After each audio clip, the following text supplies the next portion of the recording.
absolutely terrified me that I could get to that point where there'd be no turning back. The real you was pushing her way out, wasn't She she? absolutely was. Absolutely was. She was there the whole time. Yeah. I was forcing my will to not be the person who I knew I was or wanted to be, this inner self. So there was one day, it was Halloween 2022, and I dressed up as Wednesday Addams. And I remember going out, first time ever in women's clothes outside of the house, and something happened. In our trans community, sometimes people talk about when did your egg crack? You know, the moment that you knew you were born, your little trans chick comes out of the shell, right? And that was my moment where there was no turning back.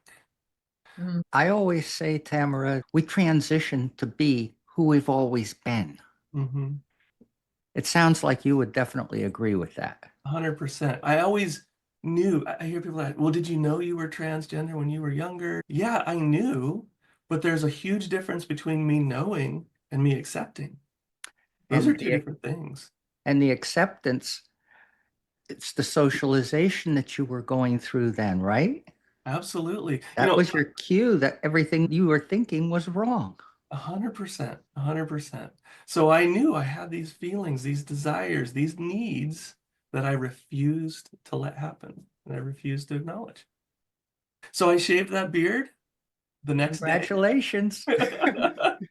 And the next day, I made an appointment with a gender affirming provider and started my journey in the open, finally. I had decades of practice in secret Little behind closed pieces. doors, little pieces. And that was the moment that I was free. I was free to be me. That was your feeling, Absolutely. the Absolutely. freedom. 100%. When I look back at childhood and all the way forward, how different would our lives have been had people been more receptive to this from the beginning? Yeah, I try not to, I have those thoughts often. How would it have been different? How would I have been different? How would my life have been different? I do understand that if my childhood had been different, if my early adulthood had been different, I wouldn't have my beautiful kids. I love my kids. I absolutely Mhm. would not want to go through life without them. Mhm. My life today is amazing. Mhm. I don't know how differently amazing it might have been, but that's the past, right? I can't change the past. Right.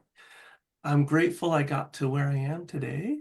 And I Mhm. hope that I can help someone else, maybe younger than me, who's going through these same feelings, these similar experiences, to come to accept that earlier in their life We're than I did. we're both showing possibilities. Hmm. Yeah. I want to be an example. Not that I want to be held up to any high standard. I want to be acknowledged that, yes, this is a possibility for people who have these feelings and these inner desires, this inner knowledge. You talked about the shame and the fear. Talk a little bit, since you're an example to other people. When you went through that, how did you get through that? Because I'm sure other people are going through that same kind of thing or have gone through that same kind of thing. I know Wendy and I've talked about that too. Give us some advice or some of your experiences on that. Shame is a powerful force, immensely powerful force, and it kept me in hiding most of my life.